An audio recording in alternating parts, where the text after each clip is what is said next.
დღეს არ ვიცი რამდენად მართალია გავიგე პოლიციელი რომელმაც ზინოუკინას მიაყენა შეურაცხყოფა განთავისუფლებული და გაგდებულია სამსახურიდან. აი ასე იქნება ყველა პოლიციელი გაგდებული სამსახურიდან, რომელიც დღეს დგას რეჟიმის მხარეს, რომლემაც ცემეს ჩვენ არაჩვეულებრივ შვილებს განარა დააშავეს, გააპროტესტეს რუსული კანონი, გააპროტესტეს ამ ირაკლი კობახიცისგან გამოსulis მერე და დაიცეს თავისი ქვეყანა.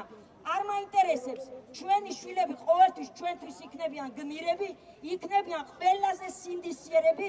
და მე არასოდეს არ შემწყვება ჩემი შვილის, არასოდეს არ შემწყვება ცეცხლაძეებს თავიანთი შვილის, არასოდეს მიმინოშვილს, სულ ყველას გვარებს ვერ ჩამოვხდის. ისინი არიან ყველანი, აბსოლუტურად ყველანი სამშობლოსათვის თავდადებული გმირები და ირაკლი კობახიძემ ერთხელ გამოაცხადა რა მინდოდა საოკუპაციო ხაზთან რატო უნდა ჩავსულიყავიო შესაცოდაო შენა შენ არც აქ არ უნდა იყო ამ ქვეყანაში შენ აქედან უნდა გარბოდე და ეს დღე აუცილებლად დადგება ჩვენ მივაღწევთ იმ მიზანს რომ შენ გაგაქციოთ აქედან ბიძინა ივანიშვილთან ერთად თუმცა ბიძინამ არ იცის რომ თქვენ არც მის მხარეზე არ ახართ ის ისე დატოვებს ქვეყანას და თქვენ დარჩებით და ჩვენ გაგასამართლებთ ჩვენ უკეთესად განათლებული ახალგაზრდები გაგასამართლებენ თქვენ და მოუწოდე პოლიციას დროზე გადმოხვიდეთ ხალხის მხარეზე თორე იგივე დღე დაგადგებათ რაც დაადგა დგებუაძეს იგივე დღე დაგადგებათ რაც დაადგა რა ვიცი რა გვარი იყო ის მუხათგვერდელი მე მგონი ითვისებს იმ გვარს და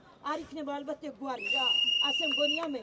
ამიტომ ხილათ იყავით არ გეგონოთ ამ ქვეყანას დაგითხოვთ უკვე ბრძოლა დაწყებულია და ეს ბრძოლა აუცილებლად დასრულდება ჩვენი გამარჯვებით თავისუფლება საქართველოს თავისუფლება სინდისის პატიმრებს ზუსტადაც სინდისის პატიმრებს